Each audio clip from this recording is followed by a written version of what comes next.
This is. Good morning, everyone, and welcome to the Monterey Salinas Transit Board of Directors meeting of April 6th. The time is 10:03, and this meeting is being held virtually. And the information is there if you would like to, with the passcodes that has been listed on the agenda. So the meeting will be in person here and via Zoom. With that, I will go ahead and move on to the meeting is now called to order, and I will ask Jeanette if she will call roll, please. City of Cornell by the Sea. Here. City of Delray Oaks. Here. City of Gonzales. Here. City of Greenfield. Here. City of King. Present. City of Marina. Here. City of Monterey. Present. City of Pacific Grove. Here. City of Sand City. Here. City of Salinas. Here. City of Seaside. Here. City of Soledad. Here. And County of Monterey. Present. Full house. Thank you. With that, if we could, I would like to ask Director Labar if he would lead us in the Pledge of Allegiance. We'd be honored to have you do so. Ready, begin. I pledge allegiance to the flag of the United States of America and to the republic for which it stands, one nation under God, indivisible, with liberty and justice for all.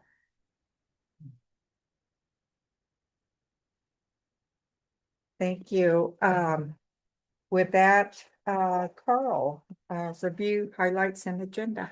Yes, thank you, Chair. It's a relatively light agenda, so plan on being here until 12:30 today. We have your draft minutes from the Measure Q Oversight Committee on consent. And the letter from the annual letter that we asked from them is on consent as well for you to receive, verifying that the funds from Measure Q were spent on eligible expenses. We have an item on the agenda for the purchase of 7 hybrid Toyota sedans, as well as authorization for me to sign a contract with Kimley Horn for additional design services for the Surf Busway Bus Rapid Transit, as well as a amendment to a previous action taken by the board with regard to the purchase of the 3-position bike racks. We discovered that the vendor had left out the shipping and taxes that were part of that. So we need to come back to your board to make certain that we can pay the shipping and taxes. And then we have a new appointment to the Measure Q committee from the Veterans Transition Center. Bobby Merritt has moved to Utah, and his replacement is Serena Solis. That's on consent. We have on action items, we have a revised zero tolerance and anti-drug use policy to conform to new language and federal regulations for your board to adopt. And that concludes my review of the agenda. Okay. Thank you, Carl. And is Mrs. Solis present? No, she Okay. is not. Okay. Okay, thank you for your report or review of the highlights. With that, we'll go ahead and move on to public comments on matters not on today's agenda. So at this time, public comment will be open for any item related to MST that is not on today's agenda. Items on today's agenda, I will open it up for public comment at that time. So at this time, public comment is open for anything you would like to talk to about relating to MST, but that is not on today's agenda. And I'm not seeing anyone in the room. And I'm not seeing anyone via Zoom. So I'll go ahead and close public comments and we will move on to the consent calendar. So at this time, directors, there are items. We have items 3.1 through 3.10. Directors, is there an item that you would like to pull for separate consideration for comment at this time? And not seeing any, I will go ahead and open it up to public comment. Public comment is open. And had not seen anyone here for public comment in the room and no one via Zoom. I'll go ahead and close public I'll move comment to consent, approve. Chair. Okay, Say it. we have a motion for approval and did Jeanette, do you have Yes, this? first by Alejo and second by Smith. Thank you. And with that, is there all those in favor? Aye. Any noes? Any abstentions? Okay, with that, motion carries. Okay. We're moving right along. Yeah, we're going for a record. Let's go. So Good. Mine was the record. Lorraine Smith. with that, we'll move on to item 4, and this is recognitions and special presentations, and we have April 2026 MST Employees of the Month. We have a few, so Norm will We give do. us a. Yes, If I could do a brief. yes, please. Sure, Yep. so historically, MST has recognized a single employee as Employee of the Month. We're doing outstanding work in the community. On rare occasions, we recognized 2 employees in the incident that we had a Narcan fentanyl overdose response, and we recognized 2 employees for their response. This month, we actually have first time ever a quintuple recognition for Employees of the Month for those persons that were responsible and carried out an emergency evacuation of the Casanova Plaza apartment fires. yeah. Great.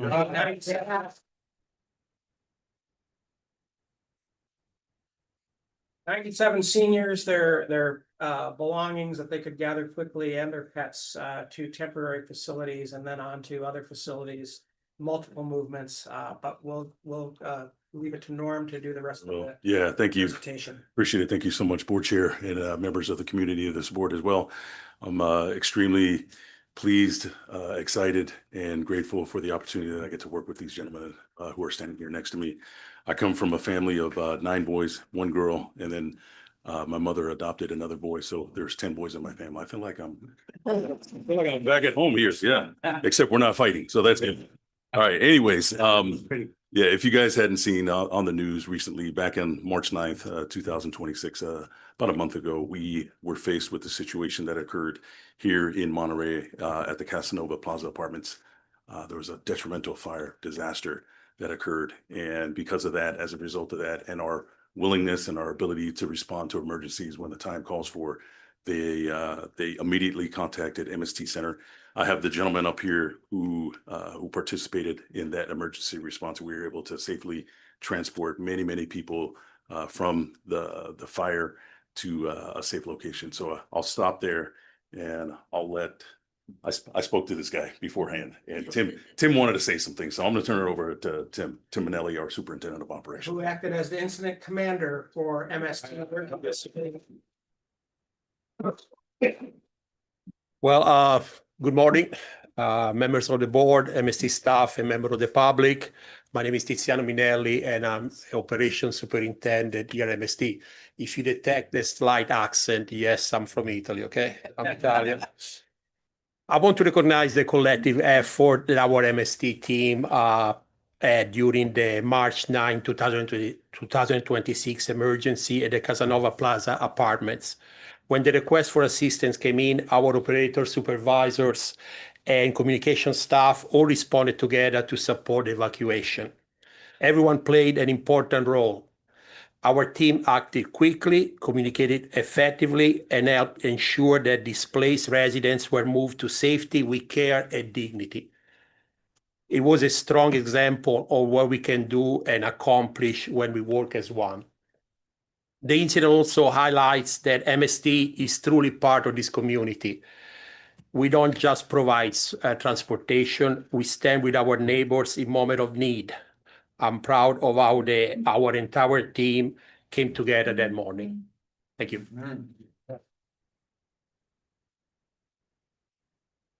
Okay. Anyone else have anything to say, gentlemen? Yeah, they're right there. I wasn't expecting to get Employee of the Month for this, but I appreciate it. But the real reward for me was just being part of the team that helped out these people in their time of crisis. So thank you. I'm fairly new to the communications department, so I was kind of nervous, but I want to thank the guys that Giovanni and Daisy. They really took me under their wing, and because of that, I was successful. So yeah.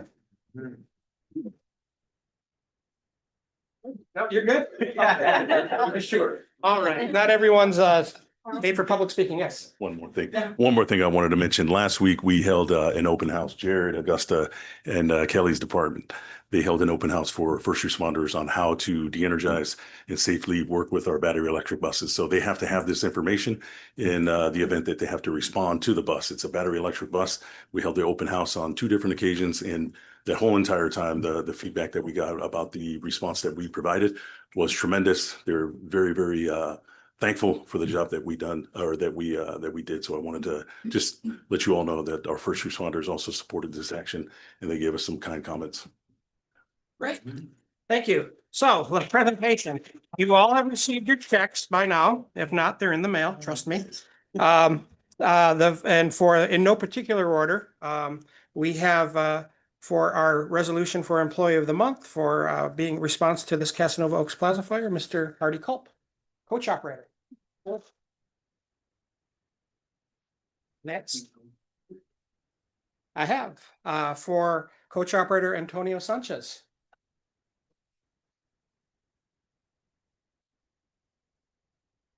And next, Tiziano Minelli, man. Words, but many gestures. Okay. And Martin Mendoza. And last but not least, Mr. Omar Wilson. Thank you, sir. And I also thank both Omar and Hardy Culp for, they were also the team that took our visiting transit CEOs from all around the country who visited us weekend before last here in May. Everyone from New York City Metro Transit, LA, Vancouver, and then on the other side of the spectrum, Moline and Shreveport, Milwaukee. We're all here to look at our bus rapid transit, our zero emission bus and contactless payment systems, and Omar and Hardy did a great job as hosting those folks and helping get them around town. So to the whole team, thank you very much. Yeah. And at this time, I just Both of us want to would like say to say something. When it happened, we had a city council meeting the next night. And people from one of our council members who works with the Monterey County Housing Authority was a part of it. And I had basically referred everyone to what had happened, read Carl's email, and everybody was so impressed with what they had heard. And I just want you all to know we always think about how MST transfers people from place to place, but we don't think about when there's an emergency, how important it is. And you guys did an awesome job. Thank you so much for your hard work. Great. Director Labar.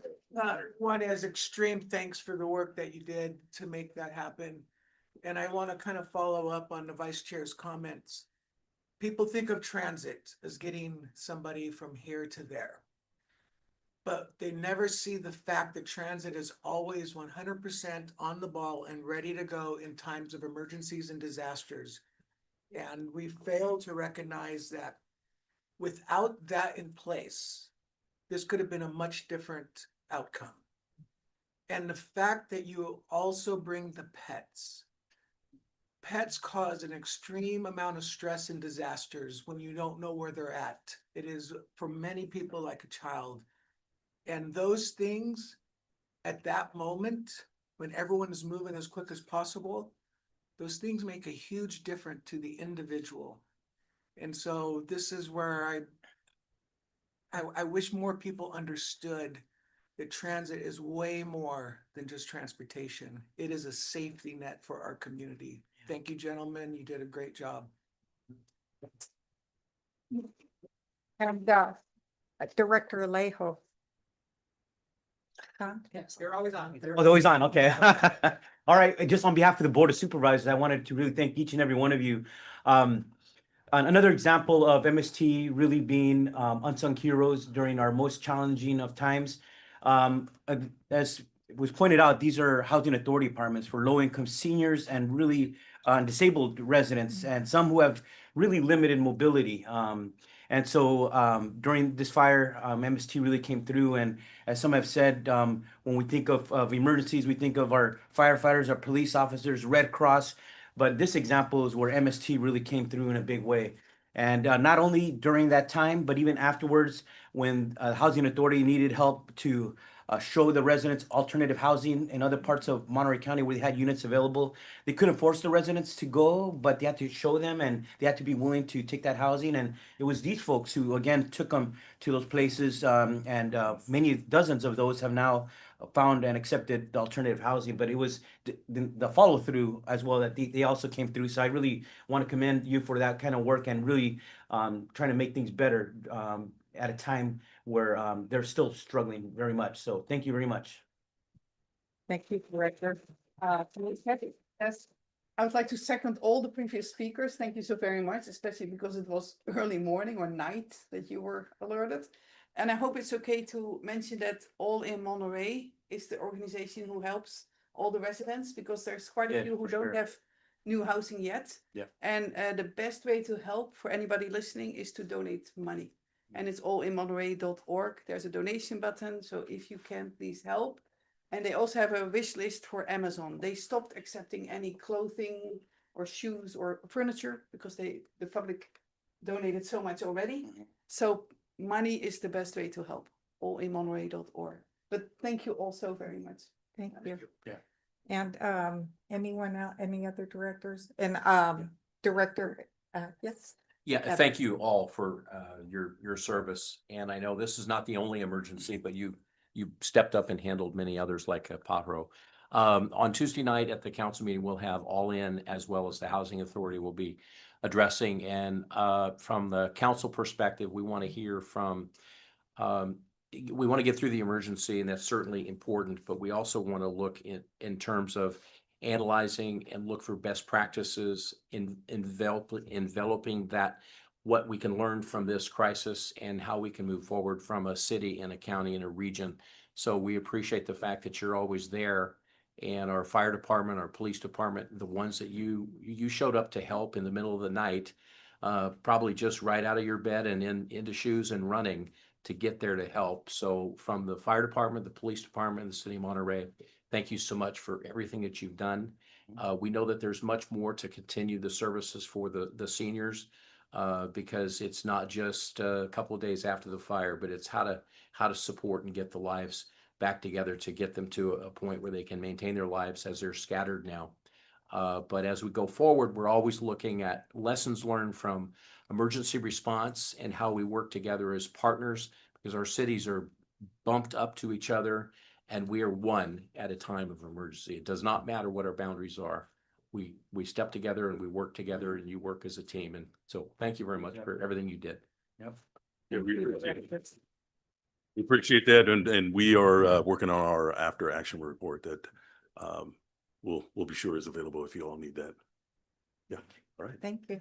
And Can I have a photo? yeah, well, we'll go ahead. I was gonna just really quickly say Director Alejo and everyone else pretty much covered it. There were a few wrinkles and a lot of behind the scenes phone calls and work that went in to get some to get, you know, people to get these folks into housing. So there was some behind the scenes work that was being done, because I'll tell you, even as a mayor in Sand City, I received many calls and where the folks were placed. I know there was no elevators, no accommodations for ADA and that, and we have worked through with the Board of Supervisors. And I did want to mention past Salinas Mayor Kimberly Craig was very instrumental, because some of the board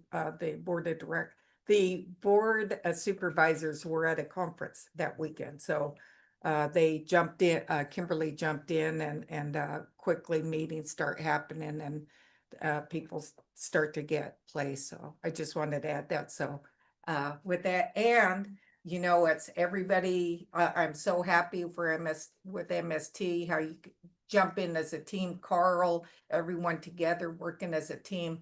And of course, everybody, all you gentlemen who are here, it warms my heart to know that we have such employees who jump in at the drop of a hat, who jump in for these emergency services. So thank you.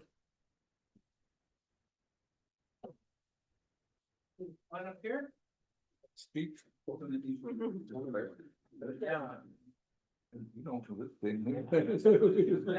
Thank you. I'm waiting for We haven't made the board like 10 people went, so we can do that.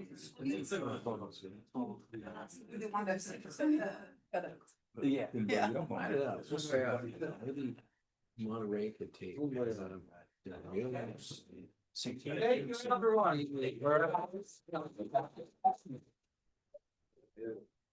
Thank you.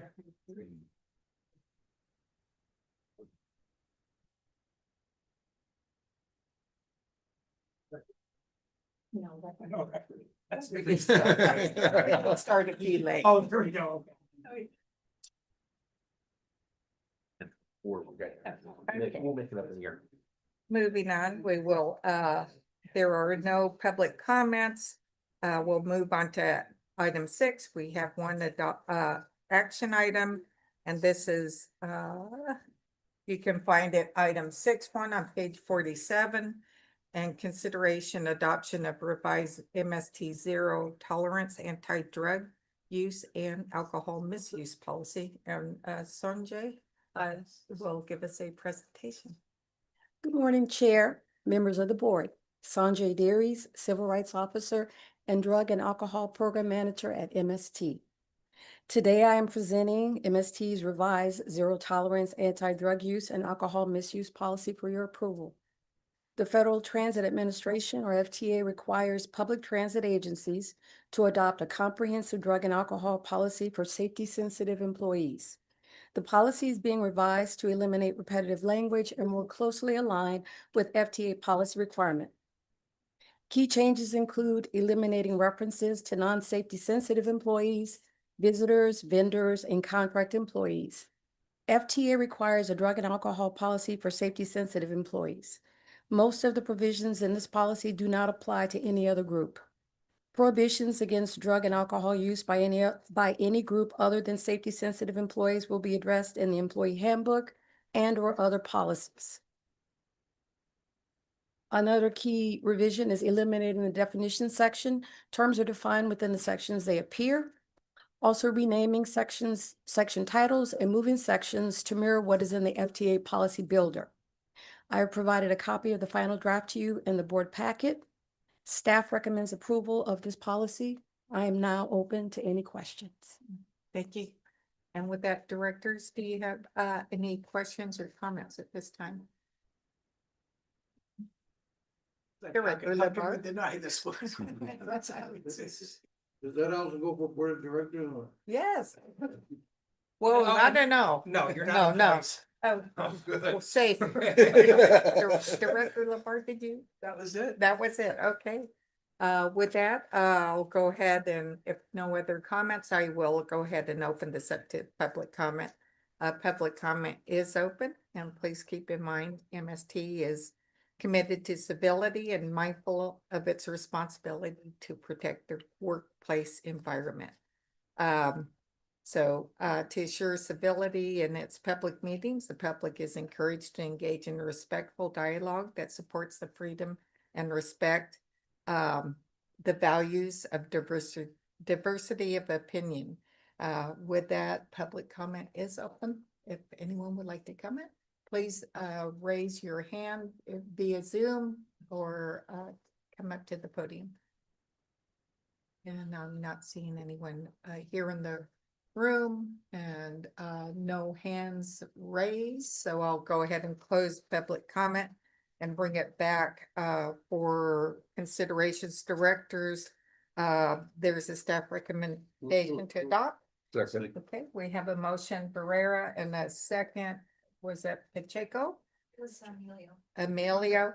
Okay, thank you. And all those in favor, please say aye. Aye. Any noes or abstentions? Not seeing any, motion carries. Thank you, directors and public. We'll move on to the next item, item 7, page 67. This is reports and informational items, and we'll start off with the general manager CEO report. Carl. Yes, thank you, Chair. So ridership continues to grow, up another 5%. On 86% on time performance. That means over 4 out of 5 times. We're within 5 minutes of when we say we're going to be there. We did notice something not quite right with our on-time performance. As a matter of fact, our systems were reporting much higher on-time performance than what we would normally suspect. So we're actually using an alternate data source that is still accurate. But while we work that issue out, and we may restate these numbers at a later date, but this is going to be, pretty close to what we think where it's going to be. A question came up in the earlier committee meeting about on-time performance, the impact of wheelchair routes, and what routes had the most wheelchairs. And we've seen the 41, of course, and 20 are our highest routes, but a big growth in wheelchair passengers on the 23 that we believe is directly, by looking at videos, we're seeing is directly related to the implementation of the circulators and the timed connection. Now, people with mobility devices in the South County cities are able to make a time connection to the 23, and so we're seeing more wheelchair lift deployments on that. And why is that a discussion of on-time performance? Because it does take a little bit longer to load. But even still, the 23, 1, 2, third most proper, fourth most highest passenger route with a 90% on-time performance. So still doing pretty well there. Let's see, as far as performance related issues, that's about all I have. I did want to mention, I alluded to it briefly, that we had over 100, maybe about 150 CEOs of transit operators from all around the country, some of the very largest and some of the very smallest, and everyone in between, here in Monterey at the Marriott. And they were able to take a tour of our bus rapid transit and see our zero emission buses in action and our contactless payment systems. They were very interested in seeing, and they received a very genuine and heartfelt welcome from your board chair early on a Saturday morning. That was very well received. They got a solid 5 minutes of stand up from me, and that was sometimes well received, sometimes not. But all in all, they were very impressed, and I wanted to thank board member and council member Smith from Monterey for bringing in the 80-degree plus weather that we had while everyone was here, because I tell you, literally they were walking around with mouths open saying, "Is it like this all the time?" And of course we said, yes, of course. Come back. We find people drink more beer when it's warm, so. It was a wonderful time. Moving down into the next item, if I may, the federal legislative advocacy report. You have a report on activities that are going on, but Chair Carbone and board member Barrera, myself and Lisa Reinheimer will be going to Washington, D.C. next weekend for the American Public Transit Association's legislative conference. It's that time of year when the Congress is putting together its budget, the president's proposing their budget, and we're there to advocate, to reconcile and advocate for the best outcome for public transit. I did want to report, we think we mentioned at our last meeting, perhaps it was the committee meeting, I don't recall which one, but we did have some projects that we were looking for priority spending, used to be known as earmarks, but congressional priority spendings for more trolley vehicles through Panetta's office. We received word late last week that that project was not moving forward. And then we asked for funding for the Salinas Operations Maintenance Facility construction through Lofgren's office. And we first received word that it was included, then we received word 3 hours later that it wasn't included. So we're right now assuming that the last word is the most accurate. So we're not moving forward there. We still have requests for Salinas Operations Maintenance Facility and high capacity buses, AKA double-decker buses on the South County through Senator Schiff and Senator Padilla's request, which we haven't received word yet. So those are more long shot requests. Generally, the Senate gets one, maybe two congressional priority spending requests for the entire state. So we have hit that mark before.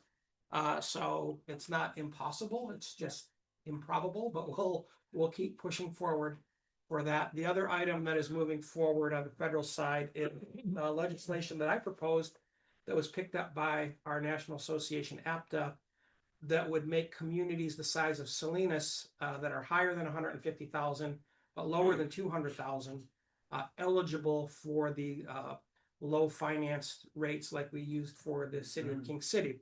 So it's really just changing two characters in the legislation, changing a 1 and a 5 from 150,000 to a 2 and a 0. And Senator Schiff in particular is interested in moving that forward. And I've identified 45 communities nationwide that would benefit from that. And a solid majority of those are currently in red districts and red states. So we're going to look, Senator Schiff is looking for someone on the Republican side to co-sponsor that legislation with him. And so it seems to be moving forward. At the APTA conference, quickly, APTA was trying to, we were having discussions about how do we talk about transit differently with this administration. We don't talk about greenhouse gas emission reductions. We don't talk about zero emission buses anymore. Actually, we're actively asked not to put that into our grant requests. We can still buy them, just don't call them that, right? So they're just buses. They don't care how they're powered. So one of the discussions came up. That meeting was the weekend following the Casanova Oaks Plaza fire. I asked the APTA staff, where were they with communicating our role in emergencies? Because in the room we had Santa Barbara, who had evacuated folks from floods multiple times, as Monterey, Santa Cruz as well, Pasadena, who responded to the Eaton fire last summer. And that really wasn't on the APTA staff's radar. And so it was put on their radar by acclamation by those in attendance, because all of us around the country respond to these events, whether it's flooding in the Mississippi or in the Gulf, responding to tornadoes, hurricanes, wildfires in the West. So that is going to be a new talking point for APTA with this new administration, the role that we play in emergency response. So all in all, it was a good conference, and we were able to get some important facts driven home. So that concludes my report. Excellent. Director LeVar? So I was actually going to ask that exact same thing about APTA. Great to hear that they're going to be changing that messaging, and I hope that they will create a metric so they can show if we had to have a fleet ready to go within every community within the United States, just for emergencies, what that cost would be.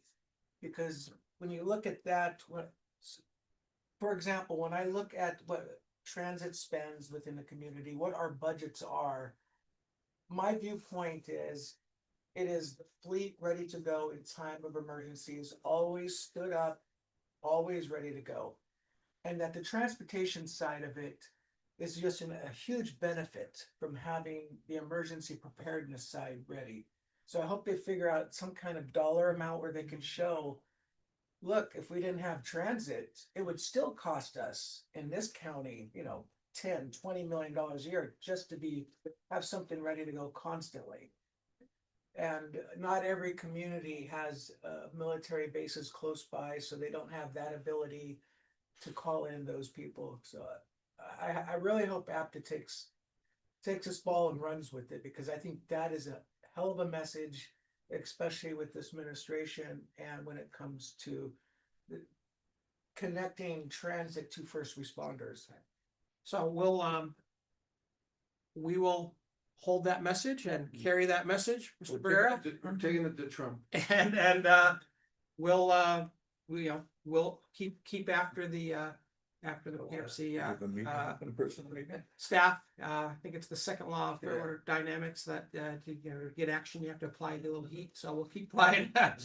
We'll keep applying some heat to the APTA staff to make certain that they follow through on this message. And they can always speak to, oh God, what was that general's name who took care of?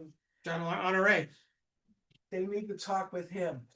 That's why we take the pets. That whole, what board member Labar is referring to is at a California Transit Association conference. We had General Honore from the U.S. Army who coordinated the evacuation of New Orleans after Hurricane Katrina. And the New Orleans RTA had a policy, no pets on board, right? But now they're having to evacuate people from a flood, and the drivers are just, they only know follow the policy, right? And General Honore was a fairly salty response. I won't give his exact words, but basically the line was, "We don't do stupid here." So just let the people on with their pets, because they're stopping and arguing with people about the pets and they're trying to evacuate. So we quickly came out with this policy in an emergency. Let people out with their pets. You bet. You were there. It's their families. It's been a good talk. It was a great talk. Okay, and I believe Director Smith is gonna be going to ADC conference. Is it the, Association of Defense Communities. yeah, In DC. yeah, and they speak about a lot about emergencies, and I've been to one where they Yeah. spoke about evacuations and lessons learned and things to do. And there'll also be a California contingency there, along with the Monterey contingency. So I'll make sure we bring that up, and we can point to, in the last 5 years, probably 30 or 40 national disasters across the country that bus transportation systems have been a key part of that. So we'll make sure that we bring that up. Okay, thank you. Okay, any other comments for regarding these reports? And if not, we'll move on to we have the 7-3 state legislative advocacy report. Is there anything to touch on there? No. Staff trip reports are pages 75 to 83. There is no correspondence. We'll move on to item 8.1, reports on meetings attended by board members at MST expense. I'm not sure we had any. Okay. Board member comments and announcements, 8.2. Any board member comments and announcements? There's no main meeting. Pardon? There is a May meeting. Yeah. Yes. Yeah. Is it not on the Yes, there will be a May meeting. May meeting? It will, On the 11th? yeah. The May meeting will be May 11th, Okay. regular time. I've got one that's June 6th. That's all right. Well, this one's a committee. Oh, That's the BOPC, yeah. Okay. Mr. Cabrera. Miss- Yes, Director I want to thank MST for answering about the bus and the trolley for truck and touch Touch it. event in a couple of weeks in Soledad. Bus and tractor or something Yes, like that? Yeah. something like that. And our community is very excited about that event, and we thank you for that, for the help and the contributions there. And your board members should be getting notifications from our staff if we're in your community for a special event.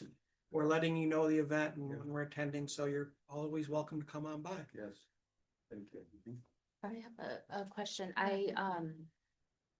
Ms. Isaura Reguin that came for the community science workshop in Salinas, about a bus donation and Yeah. a future bus donation. If the staff could touch base with her about any updates with that, because Sure. she has contacted me to see the status and maybe potential timeline of that. Okay. Yeah. Well, we've had the The 13 new battery electric buses are, I believe, all now in service, so we should be able to start moving on, removing some vehicles from the fleet. So Norm is here. He and Stephen Bruno coordinate those donations. So we'll let you know, they are on our list. It's a great project. Thank you. Any board referrals for future agenda? And we do have a nomination committee and for the new election, so of officers. So if anyone, I'll mention it here, something may have been sent out. If anyone is interested, please send me a note so that I could get it to the nominating committee. And with that, the item 9 is monthly reports that can be viewed online. There is no closed session. So with that, item 11, this meeting is adjourned and the next meeting will be May 11th.